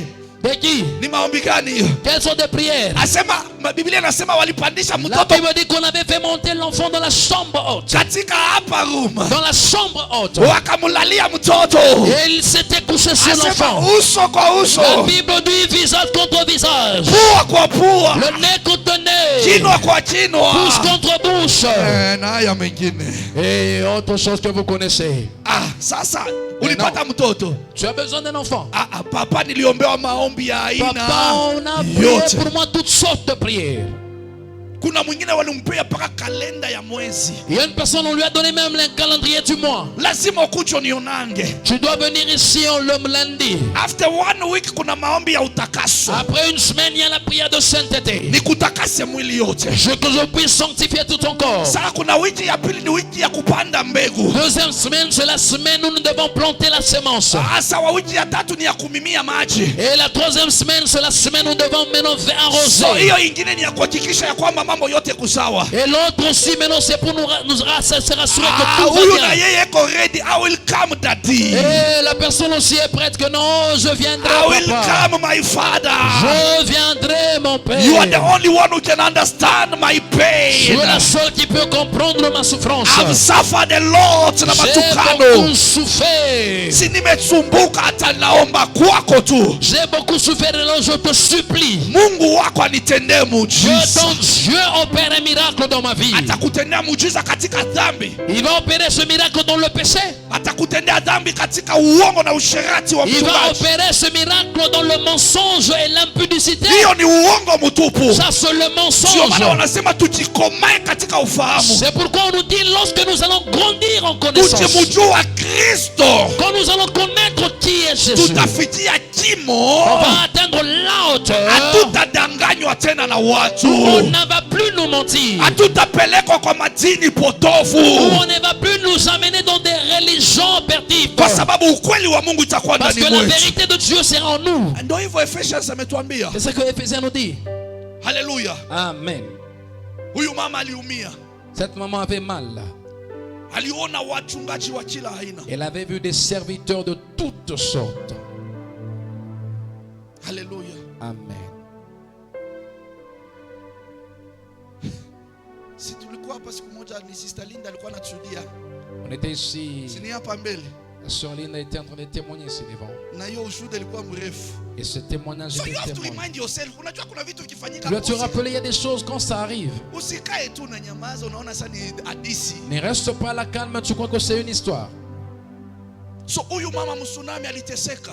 Alors cette femme sunamite avait souffert Mpaka siku alikutana na mtumishi mtakatifu wa Mungu. jusqu'au jour où elle avait croisé le serviteur, le saint homme de Kwa Dieu. sababu alikuwa na wisdom sasa ya kujua mtumishi wa Mungu mtakatifu yuko Parce wapi. qu'elle avait maintenant la connaissance de savoir ou la sagesse de savoir qui est le vrai serviteur de Alipokutana Dieu. naye akamwambia Et mumewe, quand elle avait croisé, elle a dit à son mari, this is a holy servant of celui-ci the est Lord. le saint homme de Dieu. Naomba kama tunaweza kumtengenezea chumba cha Je maombi pale. demande si on peut arranger une chambre haute de prière pour lui. Unajua kama mambo ya Mungu nenda noni ya ukweli, Tu sais les choses de Dieu, que si tu marches avec ça, c'est vrai. kuna divine favor. Il y a la faveur divine. Hiyo favor utapata, La faveur que tu vas recevoir, hautakataliwa tena. on ne va plus te rejeter. Ndio maana Mungu aliporuhusu C'est alors lorsque tu avais permis mtumishi wa Mungu apelekwe katika ile chumba, que son serviteur de Dieu puisse être amené dans la chambre haute. siku moja akaambia mfanyakazi wake, Un jour, il a dit à son serviteur, tumeingia katika hii nyumba, tunalala tunakula, nous entrons dans cette maison, on mange, on dort. lakini huyu mama Mais cette maman, unitie yeye kwanza, appelle-la d'abord. akuja niambia anahitaji Eh nini, bien, j'aimerais savoir kwa qu'est-ce sababu qu'elle a besoin. mapenzi ya Mungu kumkutanisha na huyu Parce que mtumishi la volonté de Dieu lui faire rencontrer de ses ni ili serviteurs jibu ionekane katika et maisha dès que la yake. réponse puisse arriver dans sa vie. Sikiliza nikwambie, Laisse-moi te dire, bien-aimé, katika Romans chapter 8 verse 5 to 11, dans Romains 8, 5 à 11, Biblia inasema wale wanaoishi katika kimwili la Bible dit que ceux qui vivent dans la chair, wanazalisha tu mambo ya kimwili, ils sont là en train de vivre rien que les choses de la chair. lakini walivyo katika roho, Mais ceux qui vivent en esprit, kile kitatazalika kwao ni roho. ce qui va naître en eux, c'est aussi So esprit. hatuhitaji vitu vya Alors nous kimwili, n'avons pas besoin de choses de la tunahitaji chair. kwanza ufalme wa On a mbingu. besoin du royaume de Yesu Dieu. anasema tafuteni kwanza ufalme wa mbingu, Jésus dit cherchez d'abord le royaume de Dieu. na haya yote yatamipea kama Et le bonus reste baadaye. vous sera donné par-dessus. Huyo Yesu anayekupitiza katika njia Le hiyo, Jésus qui te fait passer par ce chemin. unasulubisha mwili wako, Tu es là, tu as crucifié ton corps. unakataa kumsahaulisha Tu Mungu, refuses de déshonorer Dieu. unasema nitasubiri mpaka wakati Tu nitaoleka, dis que je vais attendre jusqu'au temps de mon mariage. nitasubiri mpaka wakati Je nitaoa. vais attendre jusqu'à ce que je vais épouser. Hiyo moto yote na kuchoma unaizima tu. Tout ce feu qui te brûle, tu l'éteins. Mungu aliye mbinguni, Le Dieu qui est au ciel, anayeona mateso yako, il voit cette souffrance. anayeona uvumilivu Il wako, voit ta patience. atakutembelea Il te na visitera. atakusaidia, Il t'aidera. atakutembelea Il te na visitera. atakusaidia, Il va t'aider. kwa sababu anasema ya Parce kwamba qu'il dit, mateso yenu ya leo votre souffrance d'aujourd'hui haitalinganishwa na utukufu ambayo ne sera pas inayokuja. comparable à la gloire qui vient. Mateso yako leo, La souffrance d'aujourd'hui, ukosefu wa kazi wako le leo, manque de travail aujourd'hui, kukosa ndoa kwako le leo, manque de mariage aujourd'hui, haisi la laana. malédiction. Kuna mpango wa Mungu juu ya Ce maisha n'est pas la yako. malédiction dans le plan de Dieu Kuna sur ta mpango wa vie. Mungu juu ya Il y maisha a un plan yako. de Dieu sur ta vie. Kuna reasons ambayo inamfanya Mungu labda Il y a la raison qui fait ce que Dieu te dit de patienter d'abord. asubirishe. Il te fait patienter. Kuna sababu Il y a une raison. wewe ukijichunguza unaona uko katika mapenzi ya Si Mungu, tu t'examines, tu te vois dans la volonté de Dieu. ukijiona ya kwamba uko katika will of God, Tu regardes, tu vois, tu es dans la volonté de Dieu. unaposubiri na kuangalia mambo haijakuwa, Tu attends, tu vois, les choses ne sont pas encore arrivées. that may be a hard time for you, Ça peut être un moment dur pour toi. lakini Biblia inanyambia hivi, Mais la Bible me dit, Hosea chapter 13 verse 5, Osée 13:5, asema nilikujua ukiwa katika jangwa, il dit, je t'ai connu quand tu étais dans le désert, katika nchi kavu dans ce pays de la sécheresse. nilikujua. Je t'ai connu. So Mungu anatafuta akujue vizuri Alors Dieu veut bien te connaître. kabla achilie baraka yake kwako. Avant de libérer sa bénédiction sur toi. Ile wakati ngumu unaipitia, Le temps difficile que tu traverses, you need to persevere, tu dois être la ferme. you need to be patient. Tu dois être patient et persévérer. Ushakombolewa. Tu es déjà délivré. Jana walikujua Hier on t'a connu ya kwamba huwezi tu kaona msichana anapita, que tu ne peux pas voir une femme passer. lazima utaanza kufuatana na yeye. Tu seras là en train de la suivre. Hawezi kuona mwanaume na Tu kukujia, ne peux pas voir une femme et un homme venir vers toi. uko ready for everything. Tu es prêt pour tout. No, Hapana. you have to have a standing life. Tu dois avoir une vie de droiture. Lazima uweze kutembea katika unyofu. Tu dois marcher monter dans la toiture. lazima uweze kuogopa Mungu. Tu dois craindre Dieu. Useme nimeshakombolewa, Dis que je suis déjà sauvé. nimekuwa kiumbe chipya. Je suis une nouvelle Biblia créature. inasema ya zamani La yamepita, Bible dit les choses anciennes sont passées. nimekuwa kiumbe chipya Je suis devenu une nouvelle créature. ndani ya Yesu Kristo. Oh Jésus. Nitafuata mapenzi Je veux yake suivre sa volonté. ili aniongoze mpaka Afin mwisho. qu'il me dirige jusqu'à la fin. Even ima nini ni masoketi. Si tuko na Les prises. masoketi. On a les prises et les sockets. Si ndio? Amen. Okay, hivi vyombo viko hapa. Les instruments qu'on a ici. Umeona wanaenda kuchomeka kule. Est-ce que tu les as vus en train d'aller brancher là-bas? Umeona wamevileta hapa mbele. Tu les as vus amener ça ici. Ni mali pamoja tu. Pourquoi ça une place seule? Lakini wanajua ya kwamba tukichomeka huko bado tutapata stima. Mais ils savent que si on branchait là-bas, on aura toujours le courant. Tukiweka kule nyuma tutapata stima. Même là derrière, on aura le courant. Lakini for the discipline Mais pour la discipline and the order, et l'ordre, tunasema tuiweke hapa kwanza. on s'est dit qu'on doit mettre ici d'abord. So lazima hii meza ikae hapo. Alors cette table doit rester ici. Haitajipeleka peleka mali popote. La table ne peut pas être à gauche, à droite. Hata Mungu mwenyewe akitaka kukusaidia, Même Dieu lui-même, s'il veut t'aider, hata kuona wewe mwenyewe ukijipeleka peleka, il n'aime pas te voir que tu t'amènes toi-même comme ça. labda nione eko, Oh, qu'il puisse seulement me voir. labda nione eko. Oh, qu'on me voie seulement. Sasa pale unajipeleka kawendaki na wewe na kierere. Maintenant, lorsque tu te donnes là, tu vas comme ça. Kaskati kangu kekwaje? Oh, comment est ma petite jupe? Hauna na kioo kubwa kwa nyumba. Tu n'as pas de miroir chez toi à la maison? Unapata na kilo cha kwenda kujiangalia kwa hiyo kioo ya shopping center. Tu as même ce courage d'aller te mirer dans ce miroir de Ukipita hapo centre. utajiangalia huku paka.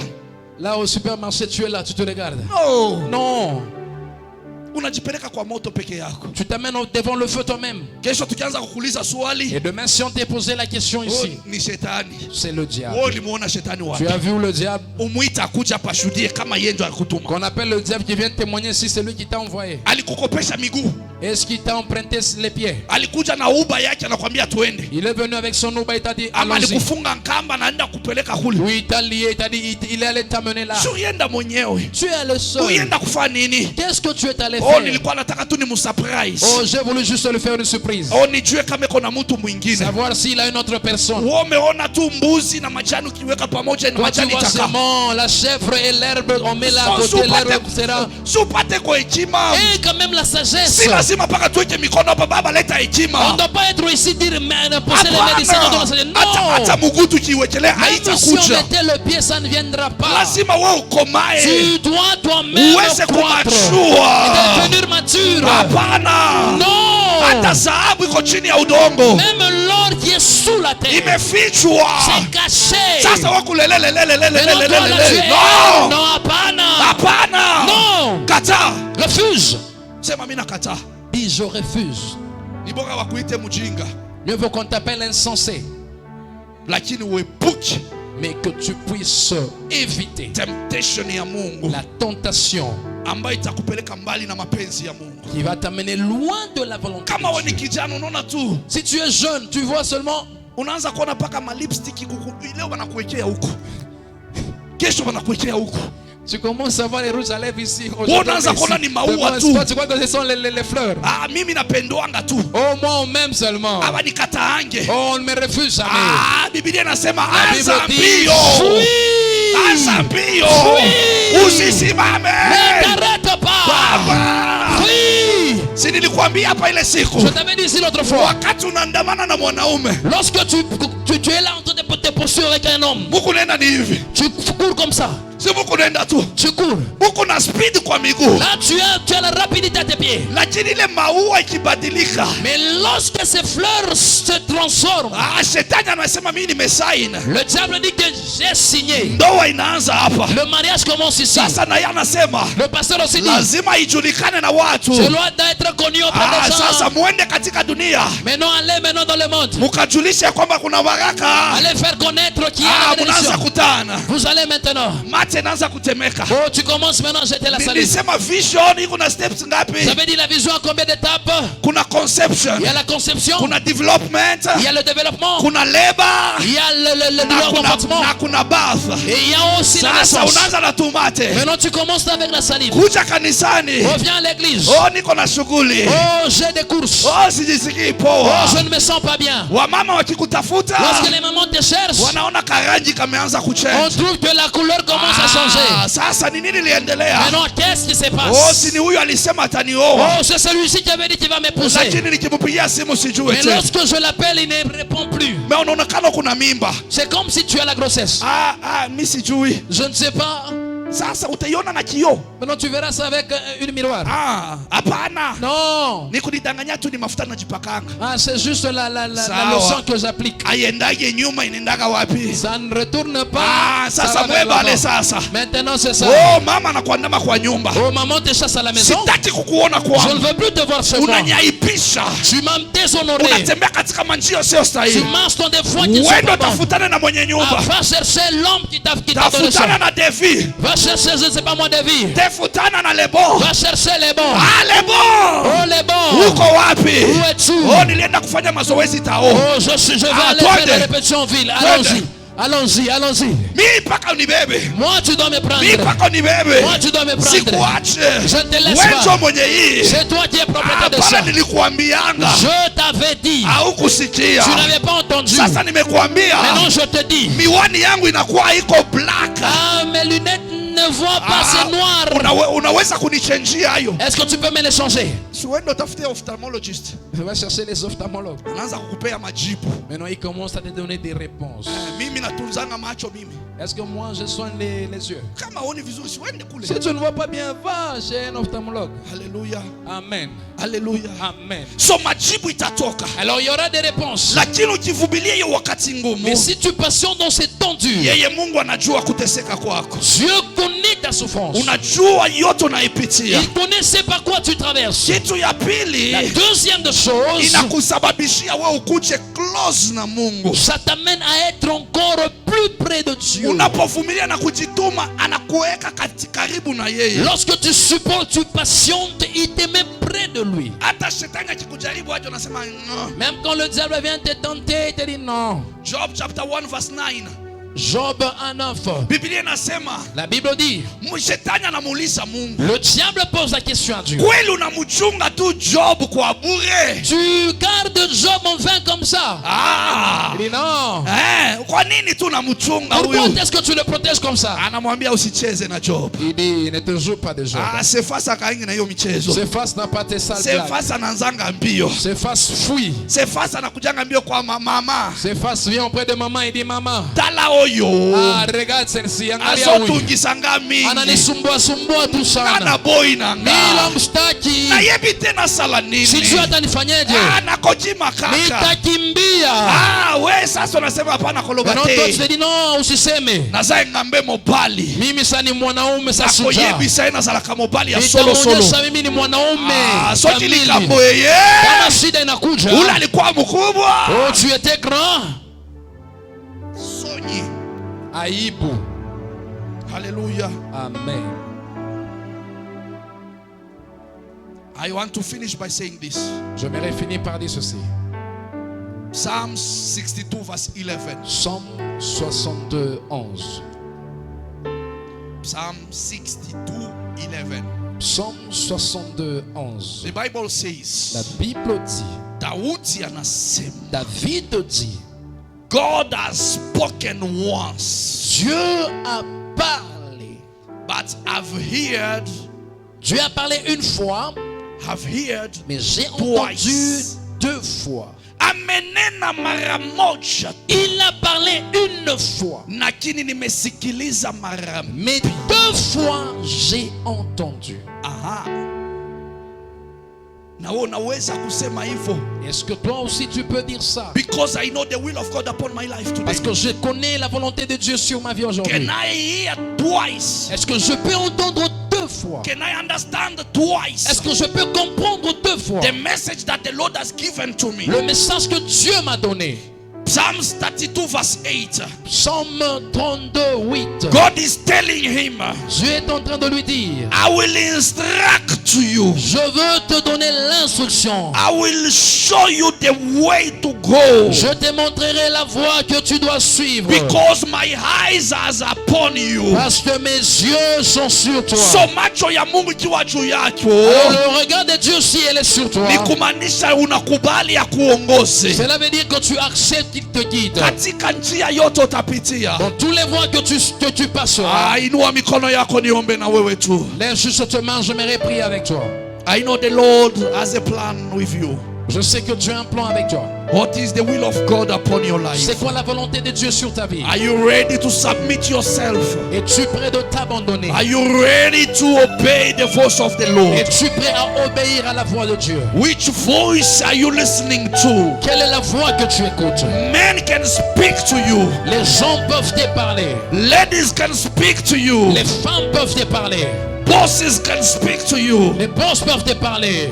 Men and women can speak to your life. Les femmes et les hommes peuvent parler à ta vie. But I want to assure you, Mais j'aimerais te rassurer. when you leave only God to speak to your life, Lorsque tu laisses seul Dieu parler à ta vie, you will never be disappointed. tu ne seras pas dans la You will honte. never be ashamed. Tu ne seras pas dans la honte. You will never be confused. Tu ne seras pas dans la confusion. Because His word Parce que sa parole will give you knowledge. te donnera la connaissance. His word Sa parole will give you wisdom. te donnera la sagesse. He will give you the strength to Il te donnera stand la force pour se and tenir move forward. et avancer. Brothers and sisters, Frères et sœurs, today the Lord is asking, aujourd'hui Dieu est en train de where are demander the shepherds? où sont les bergers. Many are called, Plusieurs sont appelés, but few are chosen. mais peu seulement sont You have élus. been chosen for this time. Tu dois être élu pour ce temps comme You have to celui-ci. be the one that God will use for this Tu generation. dois être la personne que Dieu va utiliser pour cette Are you génération. ready to prepare for the harvest? Es-tu prêt à préparer la Because récolte? time is coming. Parce que le temps arrive. God said there will be separation. Dieu a dit il y aura la The séparation. harvesters will come in the field. Le temps de la récolte arrivera. The wheat will be separated from the weed. Le temps où on va séparer le mal et le bon sémence et la mauvaise. Magugu itachanishwa na ngano. L'ivraie et le blé sera séparé. Magugu itafungwa na kutupwa On motoni. va lier l'ivraie et jeter au Mimi feu. naomba Mungu asaidie maisha Je prie yetu. que Dieu aide ta vie. Tukafuate mapenzi Que nous yake. puissions suivre sa volonté. Tukaishi chini ya Que uongozaji nous puissions wake. vivre sous sa direction. Watoto wetu, wasichana wetu, vijana Que wetu, nos enfants, nos filles et nos Mungu jeunes, akawasaidie. que Dieu les aide. Mungu awawezeshe Que Dieu les aide. wakaingie katika destiny Qu'ils yao. entrent dans leur destin. Those who will overcome Ceux qui vont réussir will be crowned by the Lord. seront couronnés par Dieu. They are the one who will be immortal. Il y aura de ceux-là qui seront immortels. They are the one who will be blessed by the Lord. Il y aura de ceux-là qui seront bénis par Dieu. Today as a servant only for Lord, Aujourd'hui, comme le saint serviteur de Dieu, as the only servant of the comme Lord, le saint serviteur de I Dieu, stand and I proclaim je me tiens, je proclame upon the church, sur l'église, the mountain of prayer, Nayot Center. l'église en montant de prière au May centre de the la Holy que Ghost le Saint-Esprit, guide our steps.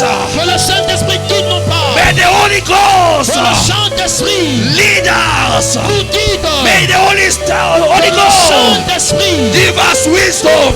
nous guide dans la May the sagesse, Holy que Ghost le Saint-Esprit shows us the way. nous montre le chemin. There is no other place to go. Il n'y a pas d'autre Let endroit. us come to the mountain. Venons à la montagne. Let us run to the mountain. Courons vers la montagne. Where comes our salvation? Où viendra notre salut? At Zion. La montagne de Sion. God will prepare a table Dieu préparera une table before us and our enemies. devant nous et nos ennemis. Whoever planned against you, Pour celui qui prépare, whoever planned against your business, pour celui qui est contre tes affaires, every demonic powers tout esprit malsain shall not prevail in Jesus' name. ne réussira pas au nom de Jésus. Every evil counsel Tout esprit de will be conseil satanique scattered out. sera dispersés. In the mighty name of Jesus. Au nom de Jésus. The Bible La says, Bible dit, if the evil si le mal will come as water, viendra comme l'eau, the Spirit of the Lord will send him back. l'Esprit de l'Éternel les chassera. Whoever stood and proclaimed Pour celui qui se lève et parle against your destiny, contre ton destin, every shame toute honte has come to an end. est arrivée à sa fin. Only the will of God Seule la volonté de Dieu shall prevail upon your life. va s'accomplir sur Lord, ta I vie. pray for these mothers and brothers. Seigneur, je prie pour ce maman et ses frères. I pray for these brothers and sisters. Je prie pour les frères et les sœurs. I pray for all the servants in this place. Je prie pour tous les serviteurs en ce lieu. May you help us to remain holy. Que tu nous aides à demeurer saints. May you help us to remain blameless. Que tu nous aides à redemeurer irrépréhensibles. In the mighty name of Au Jesus. nom puissant de Lord, Jésus. we acknowledge Seigneur, nous that we reconnaissons serve you, the Holy que Father, nous te servons toi le Père Saint. the Holy Ghost, Toi le Père Saint. the Holy of Holy. Toi le Saint des Saints. In your house, Dans ta maison, everyone will shout. une personne va crier. Glory to the Lord. Pigia Yesu makofi. Hallelujah. Amen. Hallelujah. Amen. I want us to stand. Wenye wote wanakaa tafadhali simama tu. Je demande Kila à ceux qui mtu sont assis, tous. shika mkono ya aliye kando Tiens la yako. personne de celui qui est à tes côtés. Shika mkono yake. Tiens la personne de celui qui est à tes côtés. Naomba tu mushike. J'aimerais que tu saisisses la main de la personne à tes côtés. Kwa dakika moja umombe. Pendant 1 minute.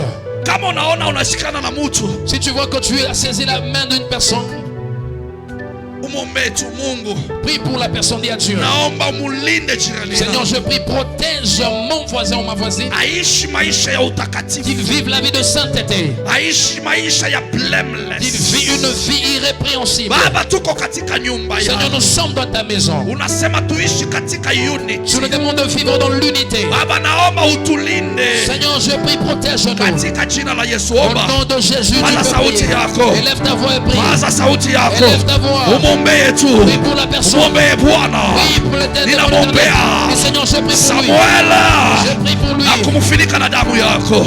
Baba, ninapinga roho yote ya makesi isiyofai, roho yote ya kinyume haina na uwezo ya kuangamiza maisha yake. Yoyote anayetumwa na shetani juu ya kuangamiza na kutoa amani kwa moyo wake, leo Bwana, ninaenda kumrushia moto. Baba, nahitaji protection kutoka kwako. Unasema msiogope mishale yote inayorushwa mchana, wala msiogope vitisho vya usiku. Baba, ndio maana ninasimama kwa ajili ya maisha ya watoto ulionipa mali hapa, wa baba na wa mama ndani ya nyumba hii, vijana wote na wadada. Baba, na wafinika na damu yako. Naomba Bwana, security ya mbingu ikaweze kuwalinda tunapoketi katika hali ya umoja. Wewe Mungu, kahifadhi maombi yetu Baba, ukajibu na ukatuonekanie katika yote tunayoyapitia. Baba, tunaomba tu protection yako Baba. Pofusha macho ya wachao, pofusha macho ya wote wanaotutafuta, wote wanaowinda maisha ya watoto wao Baba. Roho yote ya kuleta matabia mubaya tunaikemea na kuifukuza mbali katika jina la Yesu Kristo. Unasema watamipiga vita lakini hawatamishinda. Baba, naitisha amani katika mafamilia, naitisha amani katika mandoa, naitisha amani katika makazi.